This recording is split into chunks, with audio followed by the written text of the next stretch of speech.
Get this stupid YouTube business Get sorted. this stupid. I'm sitting here going like this. Gem's in the way again now. She's moved to the bottom of that feet. Oh, well. Anyway, shall we? Let's do it. Yeah. Okay, 3, 2, 1.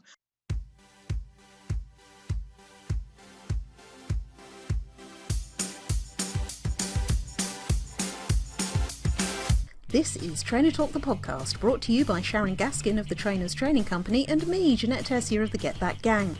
In our weekly show, we cover news and views from our businesses along with a top-of-mind topic. Of course, it wouldn't be Trainer Talk, the podcast, without the Dog Walking Digest, and every now and again we invite a guest along to share their experience and expertise. After 90 episodes of just audio, we're now on YouTube as well.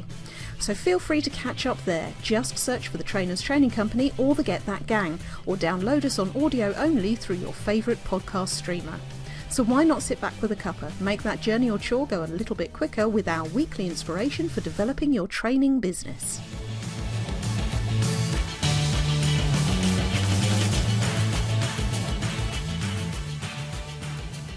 Welcome, welcome, welcome. This is Trainer Talk, the podcast, and we are at episode number 96. Sharon, we've got a couple of weeks to catch up on, haven't we? So how have you been? How are you doing?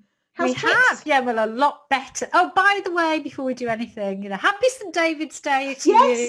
Yes, happy St. David's Day to you. More to the point, you're second in Wales, but Groundhog Day, huh?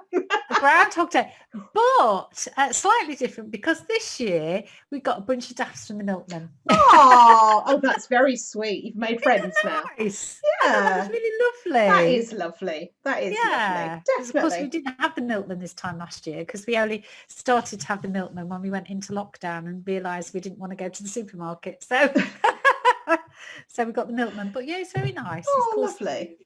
Yes. Now, don't you think that that and Paddy's Day are both exercises in excellent, consistent marketing?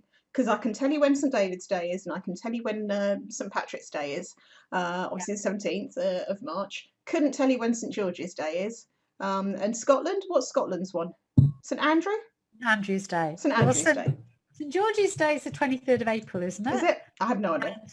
St. Andrew's is the 30th of November. Oh, all right then, girly swap. Just so that we'll include our English and Scottish people. Indeed. Well, it's a good job you knew that because I haven't got a clue. But I do think actually, St. David's Day is obviously sort of celebrated here. I mean, the reason probably you don't know why. The date of St. George's Day is that it's not really a thing in England, is it? No, that's true. Whereas in here is the thing. The thing I've noticed since moving here is that the Welsh, they are very patriotic. You see dragons everywhere here. Literally. Yeah, exactly. Which I think is kind of nice, isn't it? Yeah, definitely. And I do think it is that sort of sense of national identity, isn't it? And all that kind of stuff. This is a whole podcast episode on itself, isn't it? The identity and all that kind of thing. I do think it's a real shame because particularly the St. George's flag and all that kind of stuff has so many negative connotations with horrible things like EDL and people that I'm not going to mention because I'm not going to give them publicity. But at the same time, I do think that there's a good marketing effort that's gone into particularly, as I say, St. David's Day, but mainly Paddy's Day. So yeah. Anyway, little sidetrack there. Thanks for that. Happy St. David's Day to you. So what else has been going on over the last couple of weeks? What else has been going on? Yes, so sorry we didn't have a podcast last week because I was feeling a little bit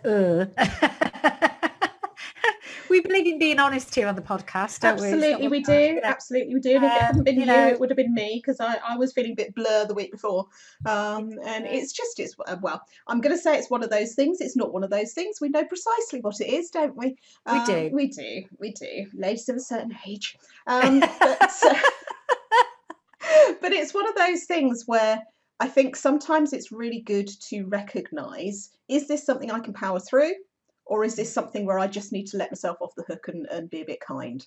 And last week was definitely, it's we need to be a bit kind, and just let it go for a week. You know, nobody's gonna nothing's gonna explode because we haven't done a podcast for a week, and you know, it was all fine. Absolutely. So now we have 2 weeks to catch up on. Have 2 weeks. Well, couldn't push through it last week, I'm afraid. So. So here we are, but I've only made notes on what happened last week, I'm afraid. So, all right then, come on then. Well, anyway, never mind. But what's happened? So just it was quite a difficult week last week actually, because of that, because of all the hormonal stuff going on. You know, just felt everything. Fortunately, I had like a quieter week last week. You know, with Zooms and things like that, so it wasn't too bad. So so Friday we had a complete trainer catch-up session, didn't we? We certainly did. Nice. Yes, good fun. Our lovely complete trainer people who are, you know, we're thoroughly enjoying working with on the program. So, and it was all about, Friday was all about the online delivery stuff, wasn't it? It certainly was, yeah. So this month at the moment, so we've got another couple of weeks of this month, because we start the month mid-month for no other reason than we started the whole program in the middle of the month.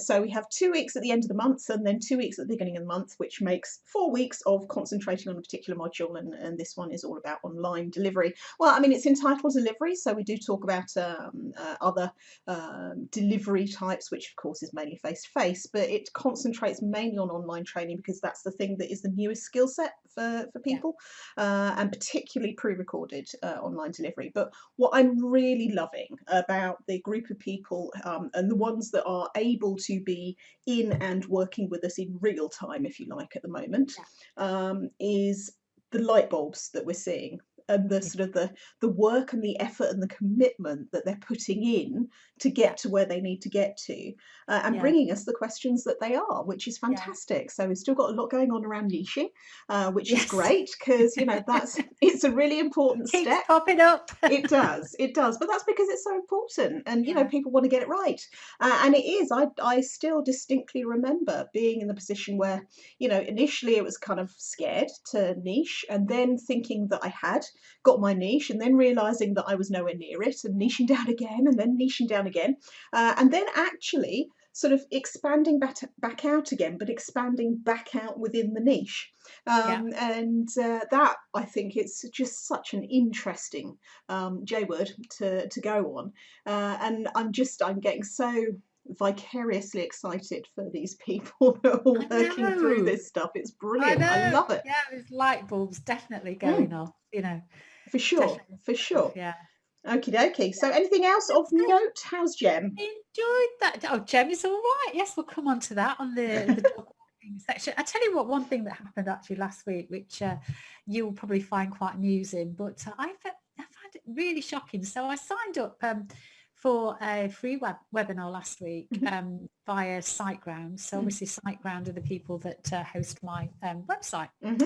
And I just looked at this thing. I thought, it sounds quite interesting. So it was all about how to drive traffic to your website.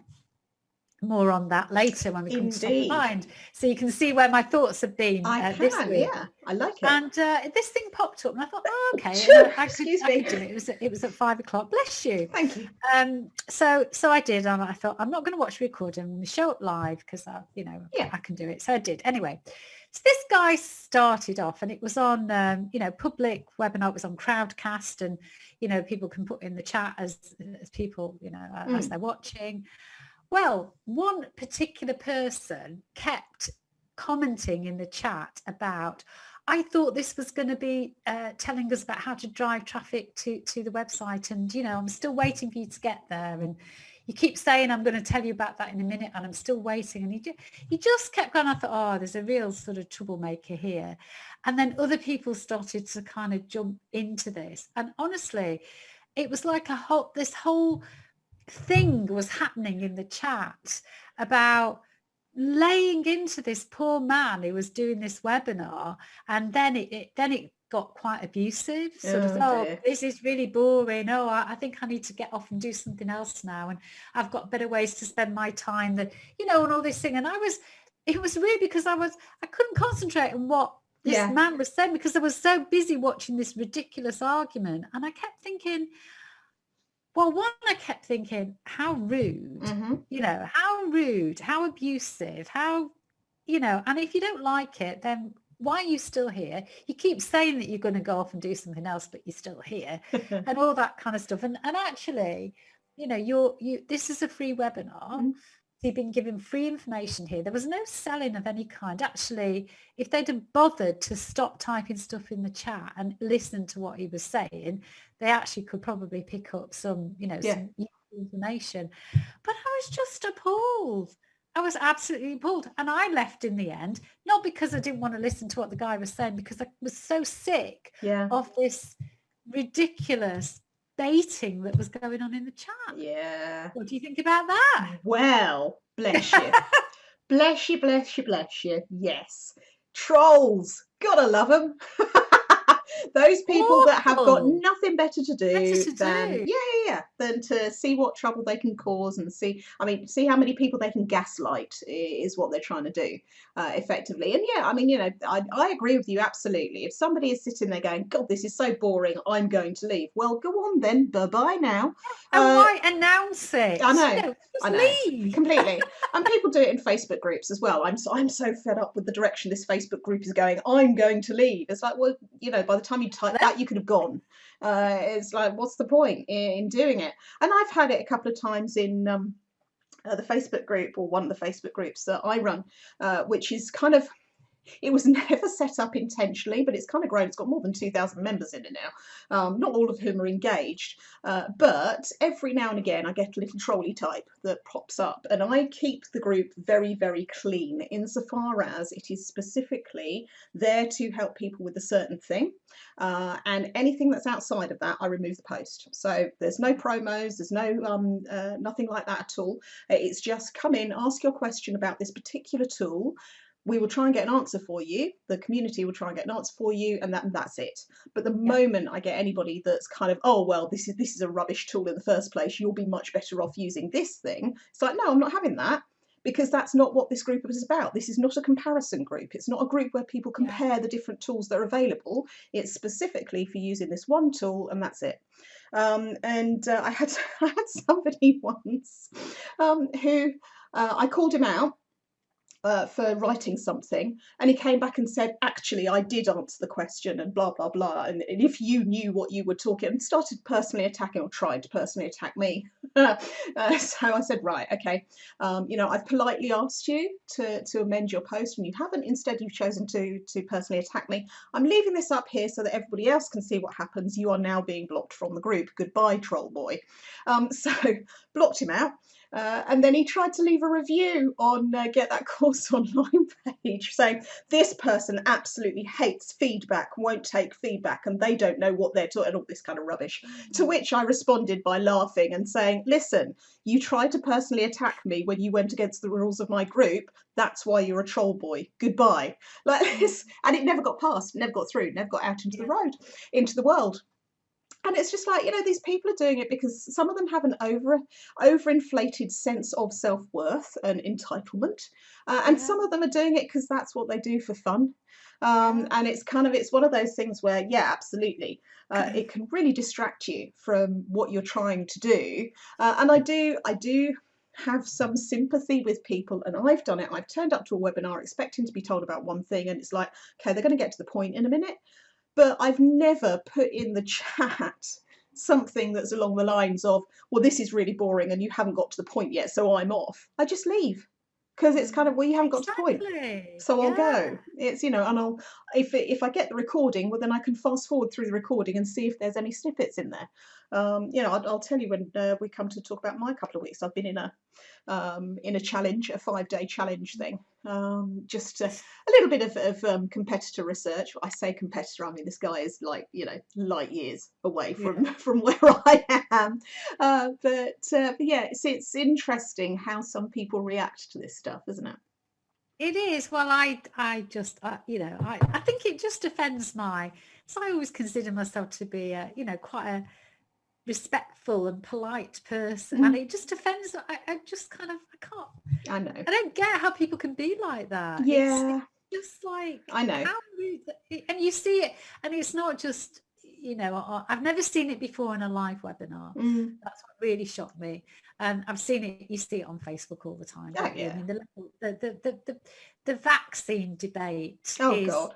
oh my God. There are so many people that I've put on snooze, either temporarily for 30 days or I've unfollowed them, stayed friends, but unfollowed them because it's just, I don't want to hear your rubbish anymore. I really don't.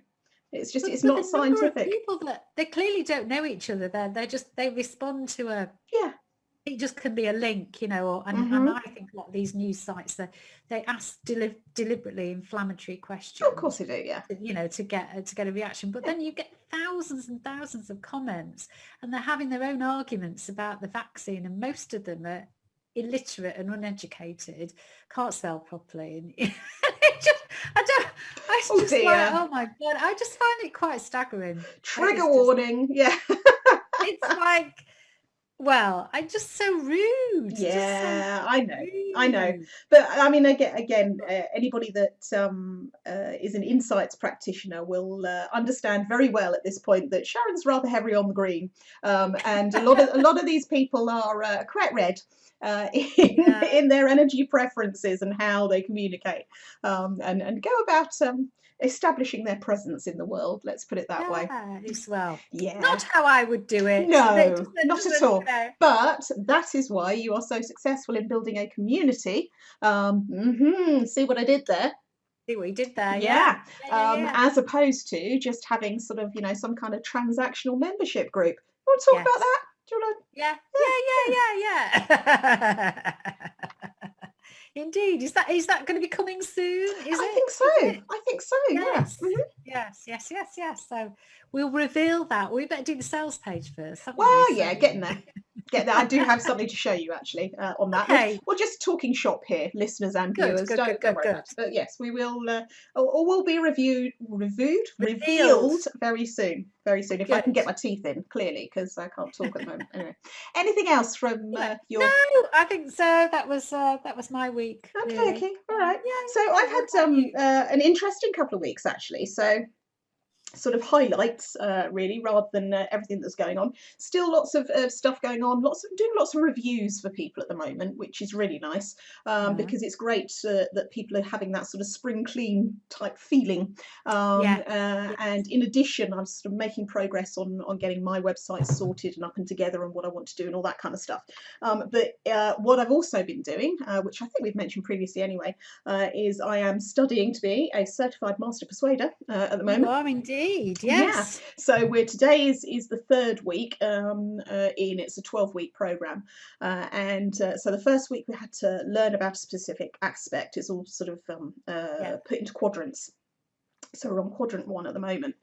So we had to learn about it 2 weeks ago, and then last week put it into practice by reviewing an offer could have been anybody, but the person running it said, you can look at my sales page if you want to. So I thought, right, I will. So a few people have gone and said, oh no, I couldn't possibly look at yours. And I'm thinking, well, no.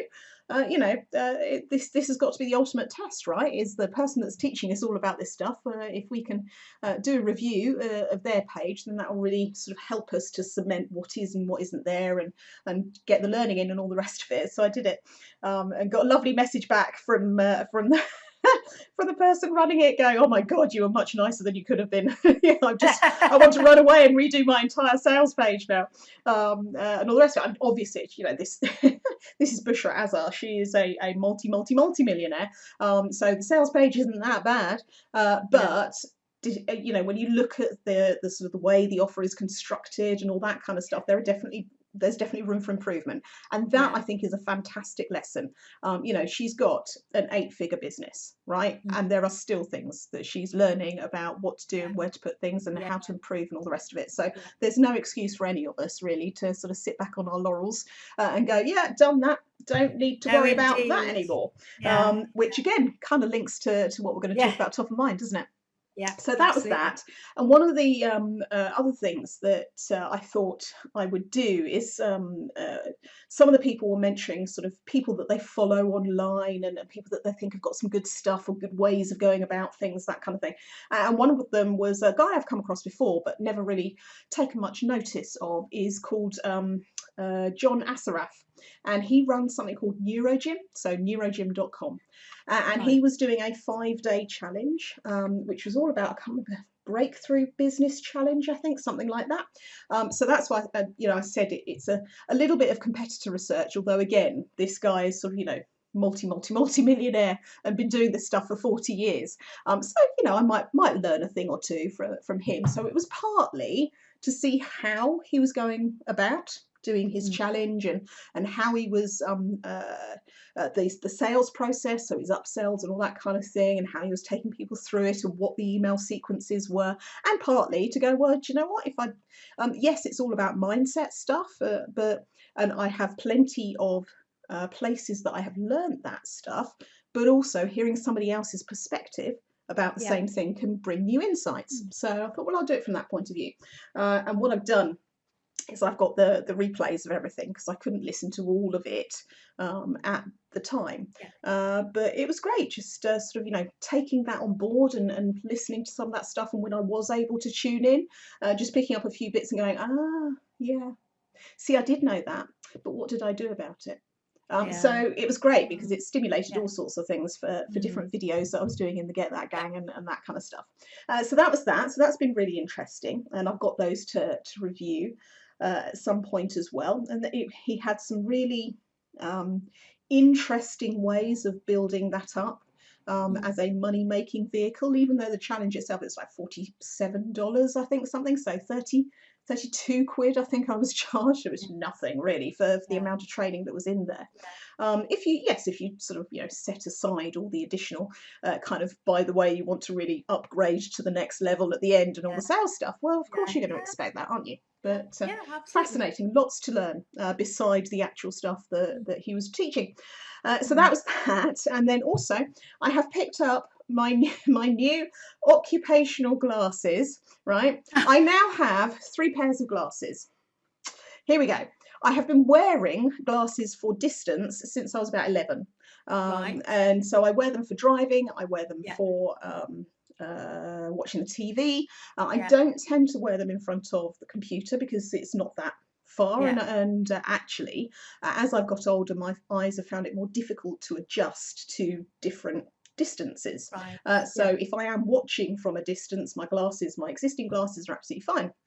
What I have found over the last probably 3 or 4 years now is that if I have my glasses on, or indeed my contact lenses in, which I wear for skiing, used to wear for hockey, don't play anymore, don't umpire anymore, so I don't wear them for that, but I do wear them for skiing, I can't see close up. My eyes can no longer adjust. So after Christmas, took the plunge, bought myself one of these, just little reader specs, only strength of 1, so, not massive, but just enough that when my eyes are tired or where I'm struggling a little bit to see like the text on my phone or something like that, I can put these little readers on.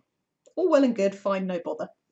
Quite helpful at night if I'm reading before I go to bed and that it's low light, that kind of thing.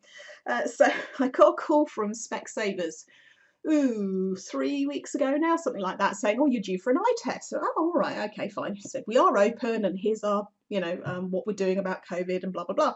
So I went in for the eye test, and I happened to mention to the optician, or optometrists, they're not called opticians anymore, they're called optometrists, something. I happened to mention that occasionally when I've had a lot of screen time, my eyes get really, really tired, and the screen is a little bit blurry and I can't seem to focus properly, which I had assumed was because I was having too much screen time without a break and, give my eyes a rest, that kind of thing. So I mentioned that to him and mentioned the little readers that I'd bought. He's like, oh, no, let the glasses do the work. We'll get you some occupational glasses for that. Your eyes shouldn't have to do the hard work. Let the glasses do the work. So I now have a pair of varifocal glasses, which are specifically for the distance between me to my computer, and also in case I need to look down and see close up. So I've got an extra pair of glass So I now have 3 pairs of glasses. In fact, I have 4 because I have a pair of sunglasses, which are prescription distance sunglasses. I have loads of them.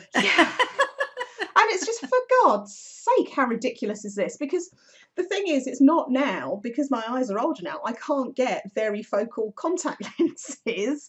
So there's no point in having contact lenses. I have to have glasses. But of course, I have all this, you know, I know what somebody would say the answer is, you know, you have to have very focal for long distance, shorter distance and close up. Well, that's just ridiculous, because then I'd have to look through the top to see proper distance, through the middle to see the computer. And I'm not doing it. It's crazy. But it's just like, oh, really? Okay.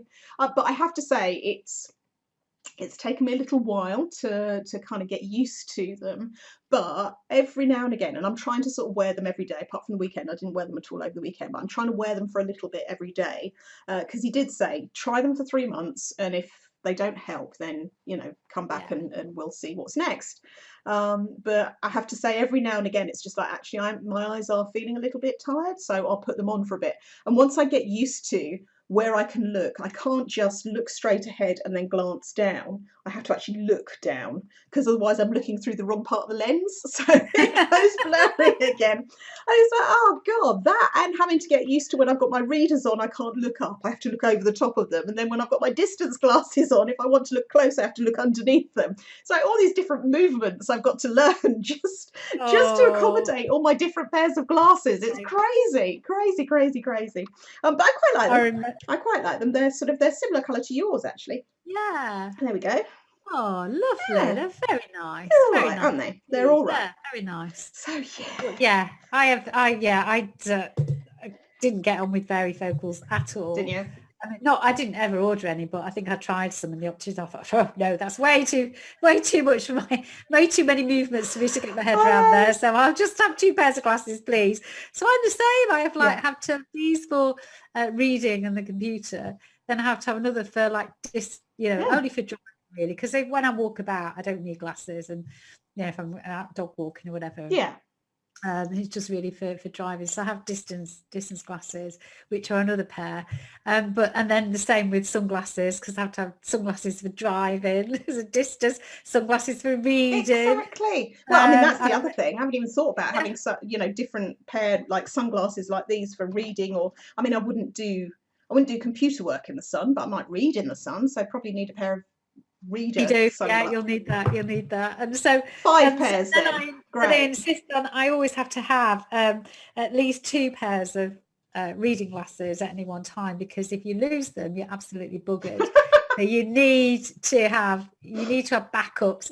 Or at one time I stood on one pair. Oh, I was like, no. oh my God, I didn't have enough. I didn't have it. So once I'd stood on them, I was like, no, I need to have at least 2 or 3 pairs, because I can't do my work if I can't see. That's true. That's true. But the one thing, I've got lots of different pairs of glasses, but the one thing I've been very lucky at is that my prescription has been the same for about 4 years. Yeah. So I've been good. Some people, like, every year they're having a new prescription, aren't Oh, they? definitely. Yeah. I mean, I'm on a a 2-year cycle, I think. And he said, your distance vision, which isn't unusual as you get older, your distance vision actually improves a little bit.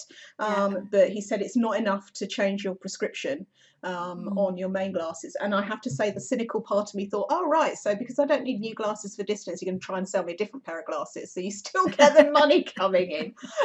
But it's one of those things where you think there's no reason for me not to try this. Right, so let's try it and see how it goes. I don't think I will wear them for recording any videos or anything like that, quite apart from anything else. Of course, they reflect on my ring light, so I'd have to get a whole new lighting setup, and I can't be bothered doing that. There's no need on that, and most of the time I don't need them. I can see perfectly adequately to see the computer, but just every now and again I think, actually no, they are feeling a bit tired. I'll give them a break, a little bit of a break. So it's useful from that point of view, but they kind of sit permanently by the computer, really.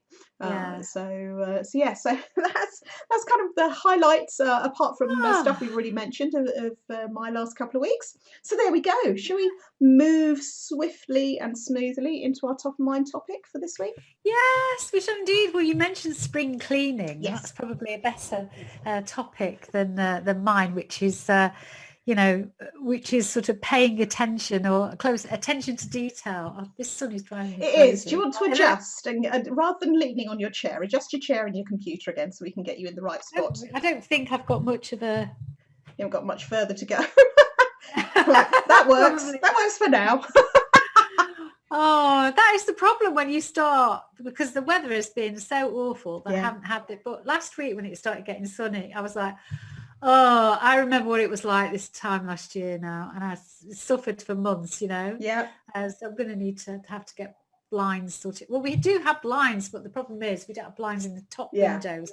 And that's at the moment when the sun is at this height and at this time of day, that is exactly where it's shining in. Yeah. And so it's very annoying. It is. So that's why I'm like going like this. I'm not drunk, honestly. I'm just like... First thing on a Monday morning. Let's hope not. Oh my God, exactly. So spring cleaning or paying attention to details. So something happened, didn't it, over the weekend, which, has been... was an interesting exercise. So I, as a result of Anna Marsden, the wonderful Anna Marsden, one of our lovely trainers members, she did a session recently on Google Analytics. Yes, good session. Which reminded me, one of the questions that she asked at the start of the session was, you know, who has Google Analytics installed on their website? Yay! Mm-hmm. You know, who gets a report every month telling them about their analytics? Yeah. Who actually looks at the report? Who actually does anything with the report? And I realised that I definitely fall into that category because you know that this kind of work, you know, doesn't float my boat. You know, looking at stuff, looking at numbers, looking at figures, detail, all that kind of stuff. Anyway, but over the weekend, because it was yes another lockdown weekend where all I was really able to do was just hang around the house. I just suddenly got that. I thought, oh, I'll have a look at my Google Analytics. So I went into the Google Analytics for the website, and it brings up the your most popular pages. And I looked at the popular pages and thought, that's interesting, because that Associate Alert Service page, which for years and years and years has been without question the most popular page, doesn't feature. And I'm like, well, that could be why we haven't had anybody signing up for it recently, because nobody's looking at it. So then I thought, well, okay, must just be because of COVID or whatever. Well, you know, so then what I did, I then went right back to sort of pre-March 2021 and again looked at the page, and it was top of the list. And then I went, okay, let's have a look at March 2020, because I bet it's going to go right down. No, it didn't. Yeah. All right, I look at April. No, it didn't. I look at May. No, it didn't. Okay, right. And then bizarrely, between June and November, we had no analytics at all. So I don't know what happened. No idea. To the website. Very odd. It's very, very odd. Because nothing changed as far as, I mean, you know, the code was still there. The feed should have still been there. So, you know, what happened there and why you didn't get any warnings as well. Was very odd. Anyway, you know, but point being, if I'd have looked at it, I would have discovered it a lot earlier. I know. I was trying to let you off lightly there, but there's no doing it, is there? Yeah. Guilty as charged. Guilty as charged, which is the whole point of this discussion. Absolutely. So and then it reappeared again in November. So from November through to present day, which is the end of February, then we've got a full set of data, and still. This associate alert page was not on the top pages viewed. Yeah. And I was like, this is hard. So this is really weird. So I had a little conversation with you, because you were obviously still hanging around the house as well. Of course. And, you know.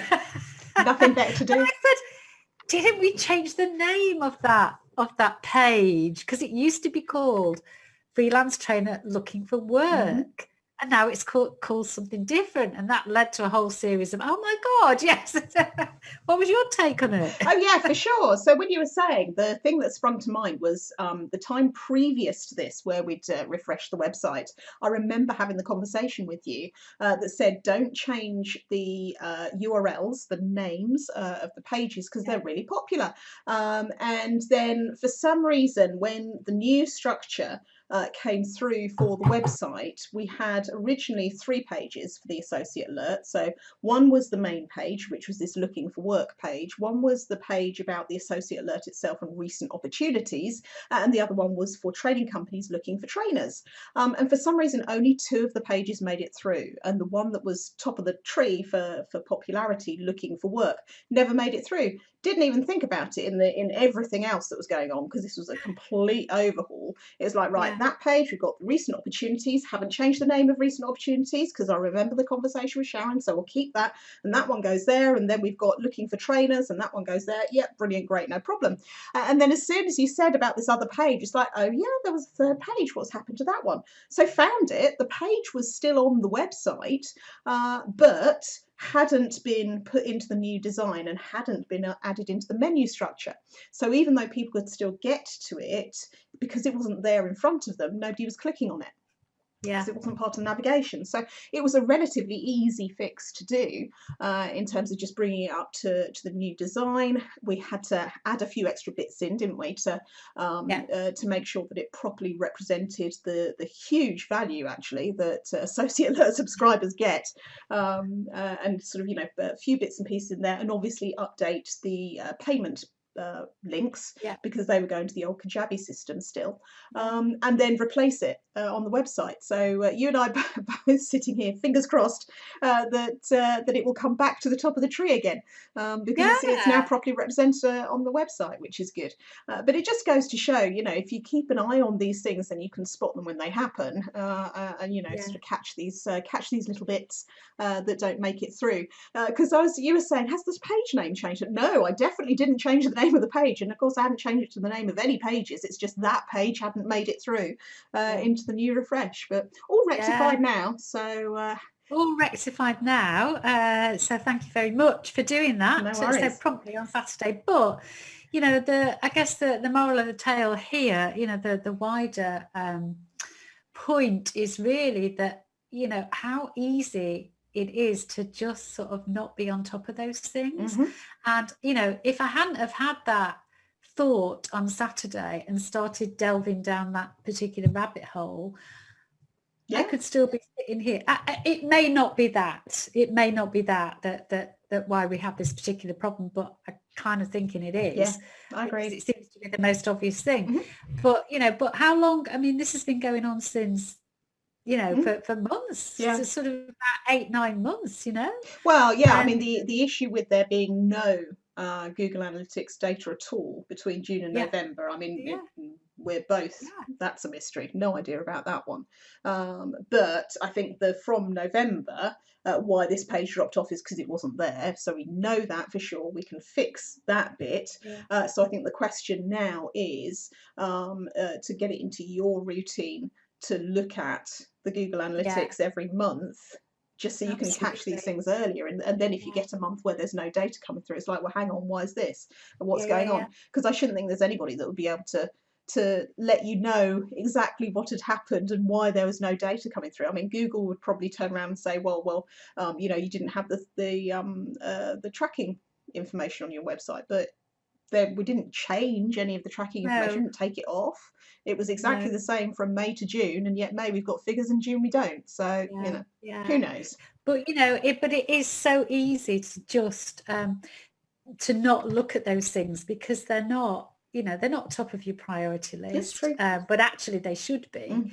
And they are not. And for people like me who, you know, I'm not a detail orientated person. If you look at my insights profile, you will see that my blue, which it is basically hardly there.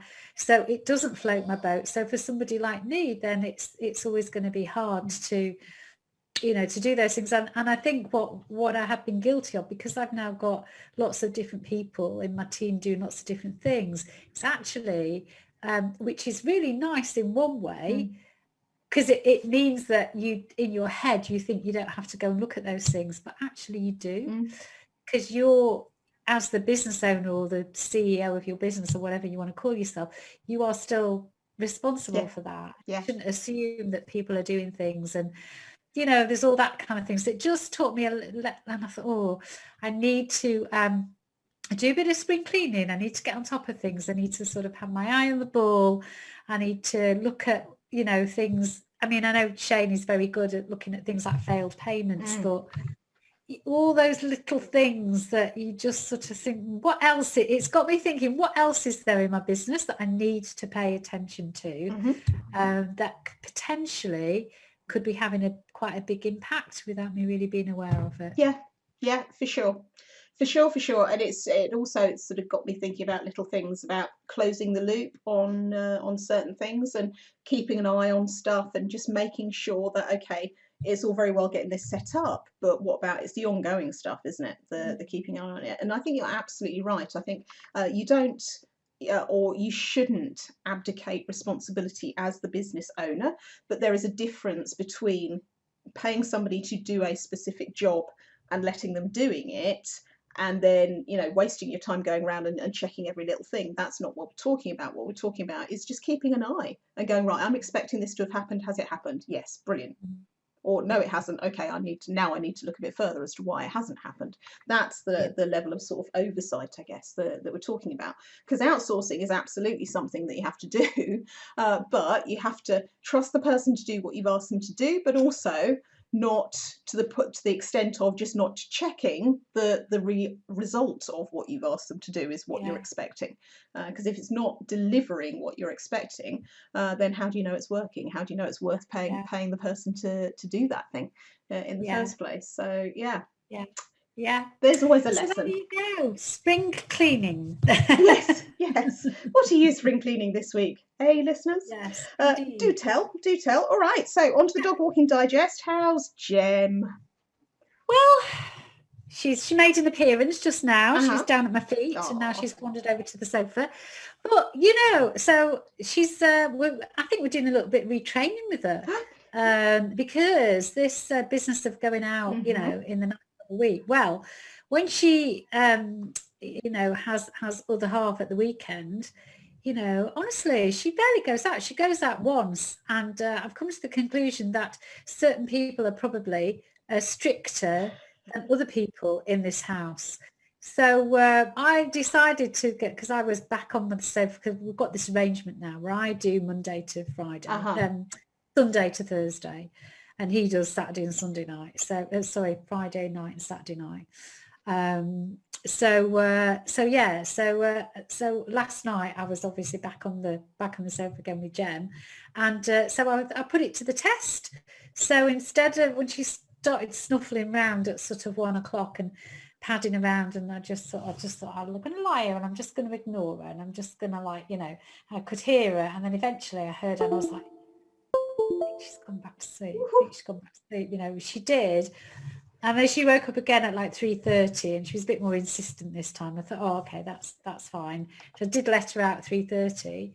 And that was it. Just once last night. Oh, well, good experimentation. So I'm thinking, is there something about dogs and, habits and training them and all the rest of it? Because she knows that when she comes to me, I immediately jump up off the sofa and let her out. Yeah, there's definitely some of that. I mean, it's exactly the same when I think I mentioned this previously, but when I'm up at Mum's and all three of us, Mum, John and I, we're all eating exactly the same thing, but the two dogs are sitting by my mother. It's like they know where the soft touch is.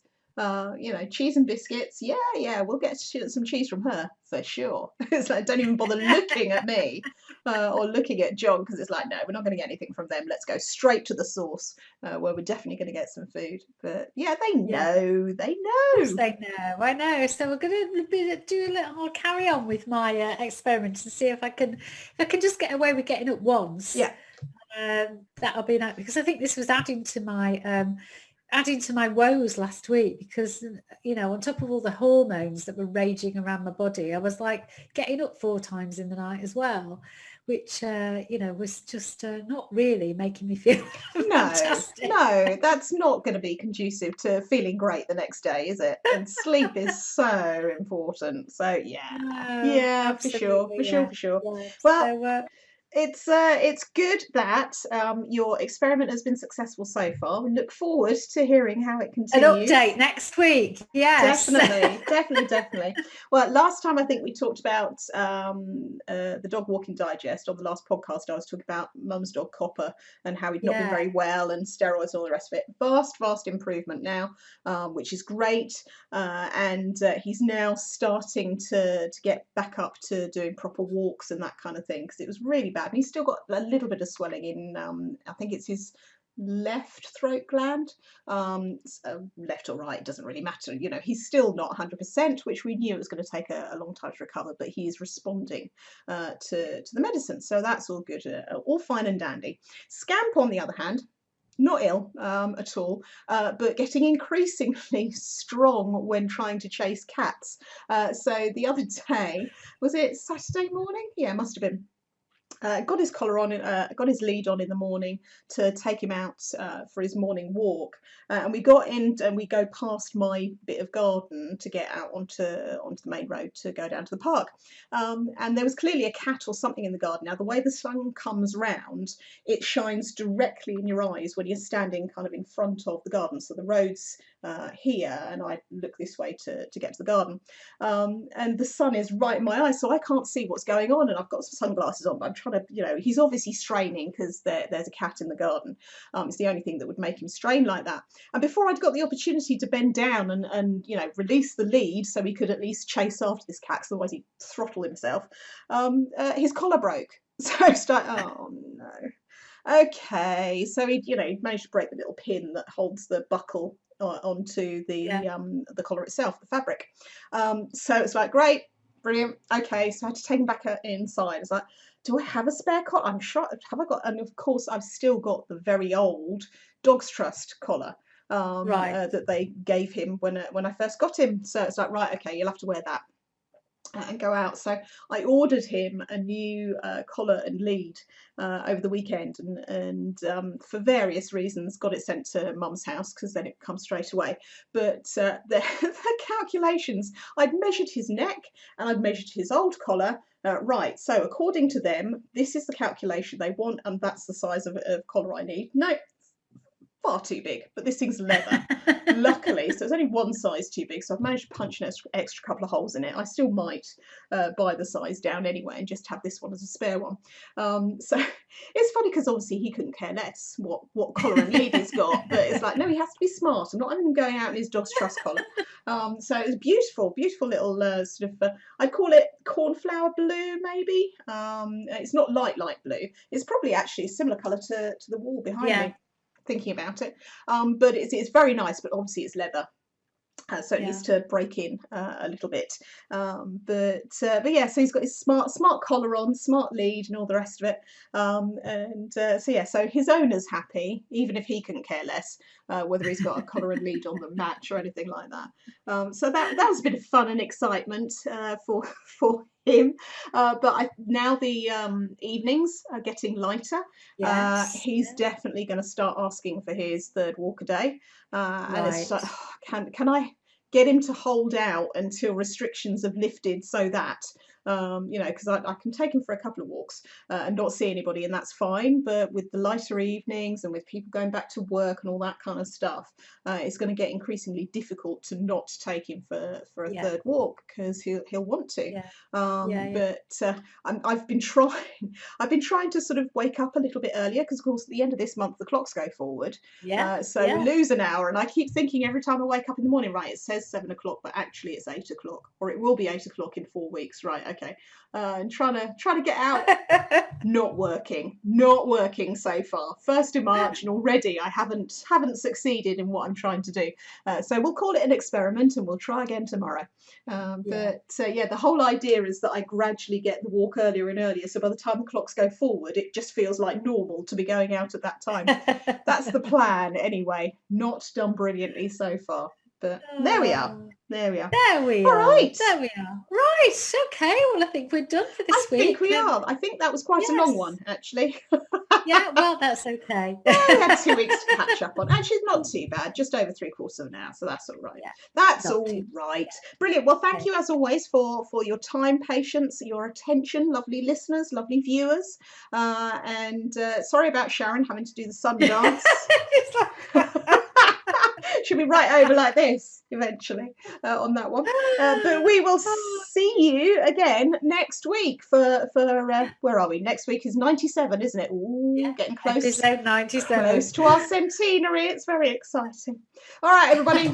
Take care. See you again soon. Bye.